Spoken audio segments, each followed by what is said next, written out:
Hi everyone, my name is Reverend Maxwell Chokubanda. This morning I would like to share a reflection on the book of Job. In the last few months, we've been having some discussions with my family on the book of Job. It has been an interesting journey. It's quite a challenging book, but very interesting at the same time. So, as we were finishing the book, reading the final segment of chapter 42, I observed a number of things that caught my attention, and I thought I should spend the two sessions or three to share the interesting things that I discovered in the book of Job, especially the final episode of the book. So, just a recap of what the book is all about. We see that in the very beginning, uh, Job is identified as someone who was righteous, God-fearer, and a person who praised God. And also, we see in the divine council there is a discussion going on about Job, but then that discussion ends up looking at Job, and of course, the accuser says Job fears God because of everything that God has blessed him with. So God says, no, Job loves me, even if all the material benefits can be taken away from him, he will still remain loyal to me. So we see Job is losing everything, including his family, his health deteriorates. But in the end, what we see is that Job has become completely nobody. He was a rich person, but now has become a nobody. And so three of his friends come, and they come as a people who were there to console him in his troubles. But of course, what we see in the process is that the consolation they brought turned up into an accusation. So they are trying to convince Job to say, look, you have sinned against God, and that is why you are in this state. And Job is maintaining his stand. I have not sinned against God. Rather, I have a case against God because he is punishing me unjustly. He is punishing me without any reasons. I don't deserve this kind of suffering. And so, towards the end, we see God is now coming in and he's asking a lot of questions at Job. And he's asking him who he is actually. So, there are so many questions. All those questions pointing out that Job is just such a tiny thing that he cannot comprehend the ways of God. But so at the end of the day, we find that Job understands God's point and he understands that he cannot figure out the ways of God. But then, towards the end of the book, it has got a happy ending. And so, God is telling the three friends of Job, you have accused my servant, Job, without any reason, and you've sinned against me. So, go to Job, and then he is going to pray for you, and I'll hear his prayer. And so, what really caught my attention when you come to verse 10 of chapter 42, it reads, and the Lord restored the fortunes of Job when he had prayed for his friends, and the Lord gave Job twice as much as he had before. So, what got my attention in this verse is that the writer has put it in a way that we should understand something important. So, it is clearly stated that the restoration of Job happened after he had prayed for his friends.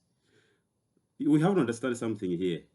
These friends of Job spent all their energy accusing Job that he had sinned against God, and that is why he was in this state.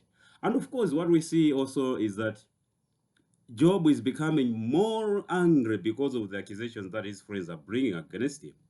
And that's why he said all this stuff, and even coming to a point of saying, God is guilty here. We need to go to a court, and then we will have to settle our dispute there. Because what I say is that God is unjustly treating me.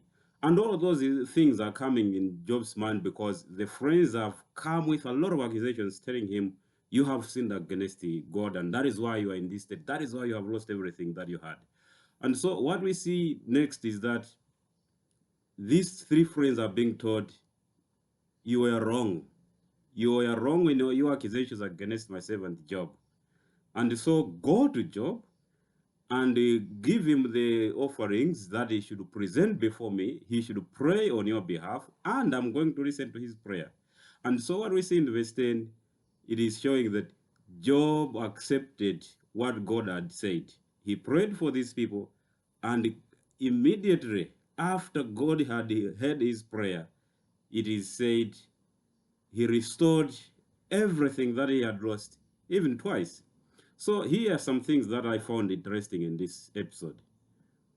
I mean, like, it was a challenge to me that most of the times when the others have sinned or have wronged us, we keep grudges. And yeah, even myself, I have some problems on that. And of course, it's a human problem that whenever we have been wronged by others, we want to keep the grudge. And yet, God is telling Job, yes, they were wrong, but pray for them. What a test it was for Job, because this was a challenge to him to say, you have to forgive them, and you have also to pray for them. And also, what I'm seeing here in this text is that Job has to grow to spiritual maturity. In this case, he has to learn to forgive, and he has to learn to wish well even those who offended him. And he didn't know that at the end of the day, after he had done this, he would be restored. But what we see, Job is obeying God's command. He is praying for these people, those people who accused him, actually. And in the end, God forgave these people, but also at the same time, he restored Job's fortune. So here's what I want to say. We are struggling sometimes because of our unwillingness to forgive those who have wronged us. And we don't know that that kind of life, the unforgiving life, is also a barrier to what God wants to give to us. It is a barrier that is breaking our connection with God. And that unforgiving heart is a life that shows that we are not connected with God. And so when we are not connected with God because we are not willing to forgive others, the outcome is that he doesn't give us the blessings that he's supposed to give us. Because actually, unforgiveness is creating a big boundary between us and God. So it is pushing us away from God. So the further we move away from God, the more it is difficult for us to receive his blessings. So what I wanted to say is that Job received all what he had lost after he had obeyed God and after he had forgiven his enemies and prayed for them. So, my friends, it's a challenge that we have to learn to forgive. It's not easy, I understand. It's not easy. It's not easy to forgive those who have wronged us. And the human reaction to people who have wronged us is that we want to keep grudges against them. But in this passage, what I'm getting is that God wants us to forgive our enemies, because once we have forgiven them, then it opens a new door of God's blessings in our life. And of course, we have to understand that the point here is that God is growing Job's faith to maturity. He has to understand that he has to forgive, he has to let go, and he has to trust in God in the process. And so he was restored. Yeah, you never know. You're going to be struggling in some areas of your life because of the grudges that you have kept against others. And those grudges actually will not make you to be more connected with God. Rather, they will push you away from God. And that is dangerous. And so the challenge here is we should forgive our enemies. We should pray for them. And even Jesus himself said, we have to forgive our enemies. Even there is a statement in the Lord's Prayer, forgive us our debts, just as we have also forgiven our debtors. So in other words, in as much as I'm willing to forgive others, God has also to forgive me in the same way. And when God has forgiven me, it means I'm his child, and then as his child, I'll receive whatever he plans for his children. And so it's a challenge. I found it very interesting that in the end, Job had to be restored after he had obeyed God to pray for his enemies. And of course, they were friends, but they were enemies in the way they behaved, because they accused Job wrongly. Instead of comforting him, they were there accusing him, although he was in problems. So it's a challenge to us that we don't know that maybe we are struggling in some areas of our life because we haven't forgiven that person who wronged us. And we just have to bring them before the Lord. Lord, this one wronged me. It's not easy for me to forgive them. I bring them before you. Forgive them. And also help me that I can make peace with them and move on. And in so doing, God is going to renew our relationship with us, and we never know what might happen in the process. May God bless you. I'll come back with another session tomorrow to say what I also discovered in the last segment of the book of Job. Thank you so much. God bless you.